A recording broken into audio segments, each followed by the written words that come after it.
Marshal അല്പസമയങ്ങൾക്കകം തന്നെ പ്രധാനമന്ത്രി നരേന്ദ്രമോദി വേദിയിലേക്ക് എത്തി വിഴിഞ്ഞം തുറമുഖം ഈ ലോകത്തിന് മുന്നിലേക്ക് സമർപ്പിക്കാൻ പോവുകയാണ്.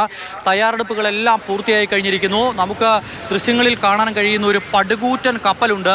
32 ക്രെയിനുകൾക്ക് മുന്നിൽ ആ ഒരു കപ്പൽ ഇങ്ങനെ നീണ്ടു നിവർന്ന് കിടക്കുന്നു. 399 മീറ്റർ നീളത്തിലുള്ള ആ കപ്പലിനെ പ്രധാനമന്ത്രി നരേന്ദ്രമോദി വിഴിഞ്ഞത്തേക്ക് ഔദ്യോഗികമായി സ്വാഗതം ചെയ്യും. അതോടുകൂടി വിഴിഞ്ഞം തുറമുഖം തുറന്നു നൽകും. അതിനുശേഷം പിന്നീട് പ്രധാനമന്ത്രിയുടെ പ്രസംഗമുണ്ടാകും. 10 മിനിറ്റ് സമയമാകും പ്രധാനമന്ത്രി പ്രസംഗിക്കുക. 5 മിനിറ്റ് മുഖ്യമന്ത്രി സംസാരിക്കും. പ്രധാനമന്ത്രി എന്താകും പറയുന്നതെന്നറിയാൻ ഏവരും കാതോർത്തിരിക്കുകയാണ്. പതിറ്റാണ്ടുകളായി കേരളം കണ്ടിരുന്ന ഒരു സ്വപ്നം, ആ സ്വപ്നം ഇന്ന് യാഥാർത്ഥ്യമാവുകയാണ്. രാജ്യത്തെ ആദ്യത്തെ ട്രാൻസ്ഷിപ്മെന്റ് തുറമുഖമാണ് ഇന്ന് പ്രധാനമന്ത്രി അല്പസമയങ്ങൾക്കകം തന്നെ രാജ്യത്തിന് സമർപ്പിക്കാൻ പോകുന്നത്. സമുദ്ര വാണിജ്യ മേഖലയുടെ ഒരു കവാടമായി വിഴിഞ്ഞം മാറും എന്ന കാര്യത്തിൽ ഇനി സംശയം വേണ്ട.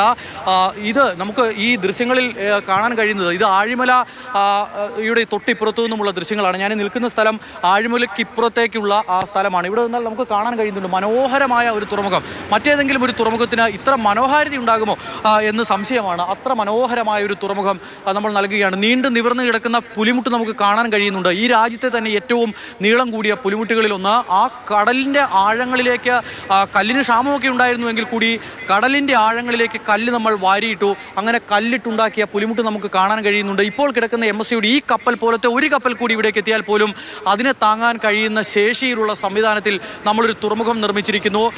അത് എന്തെല്ലാം തരത്തിലുള്ള പ്രതിസന്ധികൾ നമുക്കുണ്ടായിട്ടുണ്ടോ, കുറച്ച് വൈകിപ്പോയി എന്നൊക്കെ എല്ലാവരും പറയുമ്പോൾ പോലും ഈ പ്രതിസന്ധികളെല്ലാം മറികടന്നുകൊണ്ട് അത് ഇവിടെ ഉണ്ടായ സമരം മാത്രമല്ല, രാഷ്ട്രീയ പ്രതിസന്ധി മാത്രമല്ല, അതിനൊക്കെ അപ്പുറത്തേക്ക് ഓക്കി വന്നുപോയി. തിരമാലകൾ പലപ്പോഴും ആഞ്ഞടിച്ചു, പ്രകൃതി പോലും നമുക്കെതിരായി നിന്നു. പക്ഷേ ആ വെല്ലുവിളികളെ എല്ലാം അതിജീവിച്ചുകൊണ്ട് വിഴിഞ്ഞം എന്ന് പറയുന്ന ഒരു തുറമുഖം നമ്മൾ തുറന്നു കൊടുക്കുകയാണ്. അതിൻ്റെ എല്ലാ പ്രവർത്തനങ്ങളും പൂർത്തീകരിച്ച് ആദ്യഘട്ടം തുറന്നു കൊടുക്കാൻ പരുവത്തിന് വളർന്നു കഴിഞ്ഞിരിക്കുന്നു. വെല്ലുവിളികൾ മറികടക്കുക എന്ന് പറയുമ്പോൾ അത് രാജ്യത്തിനകത്തു നിന്നും പുറത്തു നിന്നും എല്ലാം ഉള്ള വെല്ലുവിളികൾ ഉണ്ടായിരുന്നു. രാജ്യത്ത് പല ഘട്ടങ്ങളിലായി ഈ തുറമുഖത്തെ ഇവിടെ നിന്നും തട്ടി നീക്കുന്നതിന് കൊളംബോ തുറമുഖത്തിനൊക്കെ ഒരു ഭീഷണിയായി നമ്മുടെ വിഴിഞ്ഞം മാറുമെന്ന കാര്യത്തിൽ സംശയം വേണ്ട. അപ്പോൾ അങ്ങനെയുള്ള അന്താരാഷ്ട്ര നീക്കങ്ങളെല്ലാം മറികടന്നുകൊണ്ട് നമുക്ക് ഈ വിഴിഞ്ഞം തുറമുഖം യാഥാർത്ഥ്യമാക്കാൻ കഴിഞ്ഞു എന്നുള്ളതാണ് ഏറ്റവും പ്രധാനപ്പെട്ട കാര്യം. പ്രധാനമന്ത്രി സംസാരിക്കുന്നതിന് നമ്മൾ കാതോർത്തിരിക്കുന്നതിന് 2 കാര്യങ്ങളാണ്.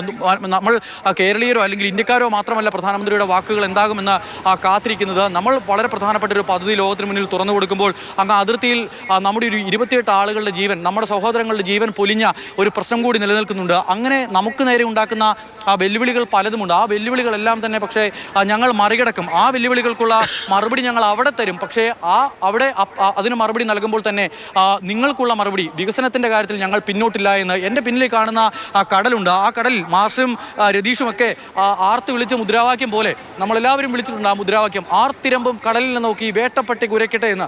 അങ്ങനെ കുരയ്ക്കുന്നവർക്കെല്ലാം കുരയ്ക്കാം. ഈ രാജ്യത്തെ അസ്ഥിരതയിലാക്കാൻ ശ്രമിക്കുന്നവർക്കെല്ലാം അത് ചെയ്യാം. പക്ഷേ ഈ രാജ്യത്തെ ഒരു തരിമ്പ് പിന്നോട്ടടിക്കാൻ നിങ്ങളുടെ സകലമാന ശേഷിയും ഉപയോഗിച്ചാലും കഴിയില്ല എന്ന് ലോകത്തിന് മുന്നിൽ വിളിച്ചു പറയുകയാണ് നമ്മൾ.